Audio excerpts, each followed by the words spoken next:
이번에는 영유아 놀이에서 중요한 키워드를 좀 말씀을 드리겠습니다. 제가 중요하게 얘기하고 싶은 세 가지는 우리 아이를 얼마나 잘 이해하고 있을까? 예, 이것에 대해서는 굿 오브 피트니스라고 얘기하는데, 우리가 피트니스는 뭐예요? 아이에게 적절한 특성과 기질에 대해서 내가 얼마나 그 아이에게 잘 맞춰주고 있는지.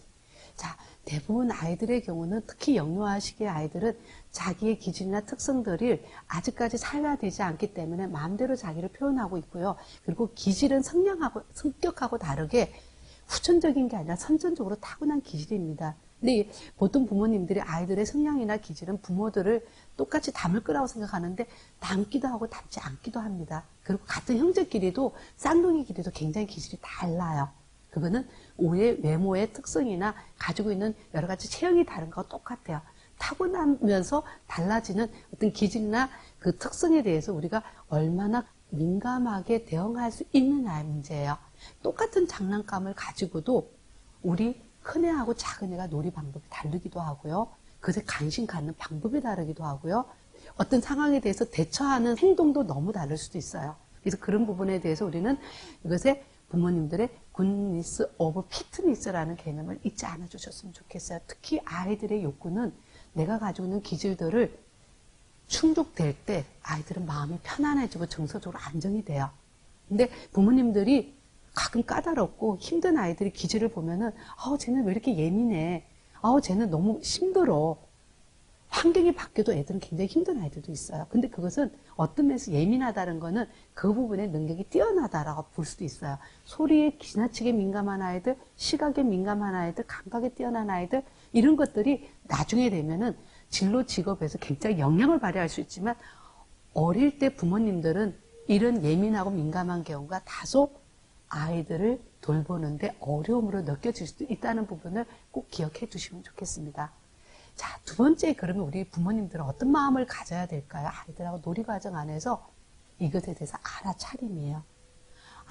우리 아이는 이렇구나. 이런 특성이 있구나. 얘는 이렇게 했지만 얘는 이렇게 하는구나. 여기에서 우리가 어떻게 이 아이의 욕구를 충족시켜 줄 수 있도록 내가 어떻게 대응을 해야 할까?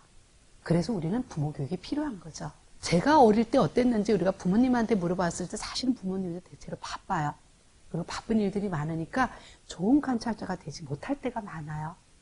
그래서 어릴 때는, 특히 아이가 0세에서 3세의 경우에는 이 아이가 가지고 있는 타고난 기질에 대해서 조절력을 가지지는 못해요. 그러니까 그런 부분에 마음껏 자기가 표현할 때 우리는 어때요? 부모님들이 이 아이의 피드백에 대해서, 상황에 대해서 우리는 민감하게 대응해주면서 그 아이의 욕구가 좌절되지 않고 수용될 수 있도록 반응해 주는 거죠. 우리는 일관성 있게 가능하다는 평등심을 가지고 이 아이의, 여러분들의 간단한 피드백 하나가 일생에 영향을 끼치는 앞으로의 사회 정서의 발달의 토양이 될 수 있다는 부분에 대해서 반드시 기억해 주시면 좋겠습니다. 세 번째는 그것이 바로 여러분들이 어떻게 대응하느냐가 양육의 질이 되고 양육의 기술이 됩니다. 그래서 아이들에게 좋은 접촉과 안정적인 애착관계를 유지할 수 있도록 해주는 거가 여러분들이 어떤 놀잇감을 제공하는 것보다도 훨씬 중요합니다. 그래서 아이들은 모든 것들이 놀잇감의 토양이 되면서 엄마하고 손잡고 쎄쎄쎄 하면서도 애들하고 되고요. 악수하면서도 뭔가 발을 뻗는 것도, 손을 높이 올리는 것도 아이들은 다 놀이가 돼요. 그 과정 안에서 양육자들이 아이하고 어떤 좋은 접촉, 그러면서 안정적인 애착관계로서 아이들의 파트너가 될 것인가에 대한 부분은 우리가 대부분 알더라도 너무 바쁘니까, 너무 힘드니까 자신도 모르게 무감각하거나 회피하거나 무시하거나 거부하거나 짜증을 낼 때가 있다는 사실에 대해서 부모들은 절대로 잊지 않아야 돼요. 왜냐하면 육아가 너무 어려운 일이기 때문에 그렇죠. 자, 그래서 우리는 애착에 대해서 전 여러분들한테 많은 부모님들이 얘기를 들으셨을 거라고 생각을 하고는 있지만, 그래도 한 번 더 점검을 했으면 좋겠습니다. 그 얘기는 뭐냐면, 우리가 앤서워스라는 학자는 이런 얘기를 해요. 어릴 때 아이들을 1살, 2살, 3살 요 영유아 시기에 부모님들이 상호작용 파트너로서 아이하고 어떤 관계를 형성하느냐가 일생에 중요한 이 아이의 특성이 된다는 부분을 또 강조하죠. 그래서 안정적이냐 불안정하냐 이 두 가지를 이야기하는데요. 안정적인 부모는 그때그때 아이의 욕구나 아이의 그 특성에 따라서 팔로우 해주면서 거기에 민감하게 대응해주고 반응해주는 이런 경우는 아이들이 안정적인 애착을 경험을 하는데, 불안정한 애착의 경우는 어떤 부모의 경우겠어요? 아이가 뭔가를 할 때 바쁘니까 그래 건성으로 대답하거나 아이 컨택해주지 않거나, 얘 뭔가 얘기하는데 대답은 다 하는데 뭐예요? 아이하고 얘기하는데 아이 컨택하지 않으면서 아이가 빨리 그냥 좀 조용하고 좀 수능적인 애만 좋겠어요. 근데 그럴 경우에 민감하게 대응하지 못했을 때 오는 이 특성들은, 아이들은 초감각적으로 부모님이나 양육자들이 나하고의 어떤 관계를 맺고 있는가에 대해서 말은 안 하고 있지만 아이들은 다 그것을 감각적으로 온몸으로 익혀요. 진짜 대단한 초능력자처럼 알아차리는 거죠. 근데 애들이 말을 안 하니까 부모님들은 괜찮은 줄 알아요. 근데 이게 언제 나타나느냐? 6세, 7살, 8살, 초등학교거나 초등학교 고학년이 되거나 중학교에 가면 이 과정이 다 나타나요. 그래서 여러분들한테는 불안정한 애착, 아이들에게 뭔가 들어와도 아이들을 피드백하지 않고 이렇게 건성으로 대답하거나 어떤 스킨십이나 접촉이 적거나 이런 경우에는 특별히 거부는 안 한다 하더라도 뭔가 좀 이렇게 민감하게 대응하지 않고 빨리 뭔가를 하고 빨리 다른 일을 해야 되는데 내가 지금 빨리 놀아주는 것처럼 느끼면 아이들은 불안정해져요. 그냥 불안하죠. 아빠가 언제 나하고 빨리 하고 다른 거 하려고 하는 거구나. 편안한 놀이 파트너가 아닌 거죠. 그래서 아이의 요구가 민감하게 대응하지 못하고 아이의 다루는 방식이 뭔가 좀 이렇게 아이의 파트너로서의 반응하고 그랬구나 어떻게 했구나 이런 식이가 아니라 약간은 뭔가를 반응을 하지만 좀 어색해하는 이런 경우도 아이들은 뭔가 좀 거부당하는 느낌이 드는 것 같아요. 그래서 아이들은 그걸 또 몸으로 느껴요. 그리고 불안정한 애착의 경우는 어느 쪽도 반응이 안 되는 경우죠. 좀 밀어버리기도 하고 좀 무시하기도 하고 바쁘니까 짜증내기도 하고 이러면은 아이들은 뭐예요? 불안한 거죠. 다가가기가 어렵고 좋은 접촉을 시도하기도 어려워요. 그래서 이런 아이들은 나중에 사회성에도 문제가 돼요. 가까운 부모조차도 이걸 못 해주니까 내가 또래하고 어떻게 상호작용해야 될지, 이럴 때 어떤 반응이 일어나지? 내가 이렇게 하면은 안 되나 봐. 부모님이 뭔가 나한테 화가 나는 거 짜증내고 좀 무시하고 구박하는 느낌이 살짝 들면은 아이들은 이런 경우에 내가 어떻게 해야 될지를 모르는 이런 아이들이 불안정한 아이가 돼요. 그래서 우리는 애착관계에서 이런 요소들을 굉장히 중요하게 상호작용할 때, 놀잇감 자체가 중요한 게 아니라 놀잇감을 통해서 어떻게 놀이 파트너로서 아이하고 민감하게 대응하느냐의 문제는 굉장히 중요한 안정적 애착의 진짜 토양이 되는 부분이니까 아이들이 앞서 말씀드린 것처럼 아이가 노는 것을 따라가고 거기에 눈을 맞춰주고 그 상황에서 아이들이 안전한 테두리 안에서 허용할 수 있는 범위들을 아이들하고 상호작용하는 아이들의 경우는 언제든지 낯선 상황 또는 이럴 때는 어떻게, 그리고 또 이런 경우는 지금 바쁜가 봐. 그래서 그렇지만 엄마가 언제든지 아빠가 언제든지 나하고 즐겁게 반응해주는 이런 과정들을 안정감 있게 한 1, 2년 동안 적어도 36개월 이내에 아이들은 그런 과정들을 연습하게 된다는 것이죠.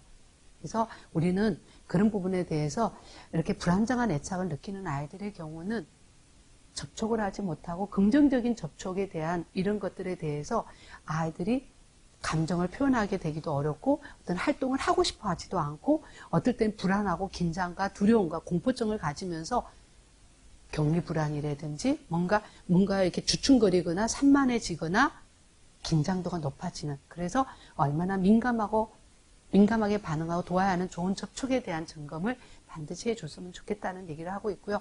좋은 접촉이란 보고, 듣고, 만지고, 맛보고, 냄새 맡고, 움직여보고, 이럴 때 어떤 느낌이 드는지 표정으로 말하고, 표현으로 얘기하고, 몸짓과 움직임과 다양한, 이렇게 놀면 되게 재미있었구나.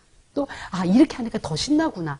이런 것도 되는구나. 이러면서 다양한 것을 표현하는 이런 여러 가지의 상호작용의 접촉의 기능에 대해서 우리는 진짜 중요하게 생각하시고 여러분들이 그것에 대해서 아이들하고 놀이할 때 잊지 말아야 되는 요소입니다. 그래서 놀잇감을 통해서 감각이나 신체, 인지, 정서를 표현하는 능력인 좋은 조촉의 기능이 놀이 과정 안에서 긍정적인 상호작용을 만들어내고 아이들의 인지사회 정서 발달을 촉진시켜주는 촉발제가 된다는 부분을 다시 강조하고 싶습니다.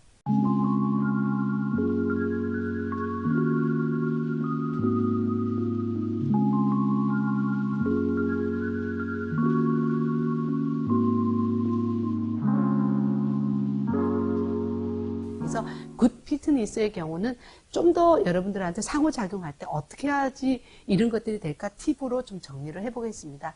첫째, 놀이하면서 발생하는 다양한 문제 해결에 대해서 기꺼이 조력자가 되고 촉진해주는 사람이 되는 것. 둘째, 몸짓이나 언어로 놀이에 관심을 보여주는 것. 셋째, 놀이 과정 안에서 아이들이 뜻대로 잘 안 될 때는 격려와 지지를 해주면서 조력해주는 이런 노력들이 필요하고요. 넷째, 놀이의 소품을 여러 가지 다양하게 제공해주는, 안내해주는 이런 역할을 해주는 사람. 다섯째, 놀이와 관련해서 다양한 아이디어를 나눠보기. 이래도 좋고, 이렇게도, 이것도 되겠구나. 이런 것도 신나는구나. 이런 여러 가지를 공감해주고 소통해주는 것. 여섯째, 놀이에 참여해서 함께 놀아주는 것이 아니라 함께 놀아야 되는 것입니다. 놀아준다라는 것은 아이에게는 좋은 파트너가 아니에요. 함께 놀아서 아이의 눈높이에, 아이의 아이 컨택에 맞게 함께 놀이의 파트너로서의 여러분들이 노력이 필요하고요. 일곱 번째, 결과물에 대해서 함께 이야기 나누기. 이거는 뭐 같다. 우리가 성을 쌓았구나. 누구누구는 지금 뭐를 그리려고 했구나. 동화책에서 있는 누구를 흉내내는 거 아니야? 맞아. 지금 엄마도 이렇게 해야지. 아빠도 이렇게 할 수 있어. 이렇게 결과물에 대해서 표현해보는 것을 이야기해주고, 여덟 번째는 이것은 뭘까? 이렇게 질문을 통해서 아이들에게 좀 더 호기심이나 좀 더 흥미를 자극해 줄 수 있도록 유도해주는 역할도 필요하겠죠. 그래서 우리는 비언어적이고 언어적 상호작용에 굉장히 노력들이 필요합니다. 그 부분에 대해서 비언어적인 상호작용의 경우는 아이들에게 토닥토닥 해줄 뿐만 아니라 미소를 지어주는 것, 눈으로 고개를 끄덕여주는 것, 그 다음에 손짓해주는 거, 저건 뭐구나. 이건 이런가 봐. 그러면서 따뜻한 눈빛으로 토닥여주는 이런 비언어적인 상호작용이 놀이 활동 안에 굉장히 중요한 요소들이고요. 긍정적인 상호작용의 경우는 그랬구나. 맞아. 누구누구는 이런 걸 참 잘해. 이러면서 촉진도 시켜주고, 그리고 애들이 잘 못하겠으면 시범도 보여주고, 함께 놀이해보면서 뭐예요? 모범을 보여주기도 하고 여러 가지 지도의 안내자 역할을 해주면서 격려와 지지를 끊임없이 해주는 그런 역할이 바로 부모의 또는 양육자들의 역할이라고 생각합니다. 이 모든 것들의 경우는 여러분들이 아마 피아제트의 인지발달 이론가는 많이 들었을 거예요. 근데 비가트스키라고 러시아 학자인데 이분이 얘기했을 때 바로 JPD라고 얘기하는 거는 뭐냐면 아이들의 발달시켜주는 바로 조언의 영역 안에서 여러분들이 긍정적인 상호작용을 끊임없이 해주는 것이 아이들이 놀잇감을 통해서 놀이 활동을 통해서 프로세스 안에서 아이들은 원하는 신체 발달, 인지, 사회, 정서 발달을 모두 강하게 된다는 사실을 또다시 한번 강조하게 되었습니다. 이상으로 마치겠습니다.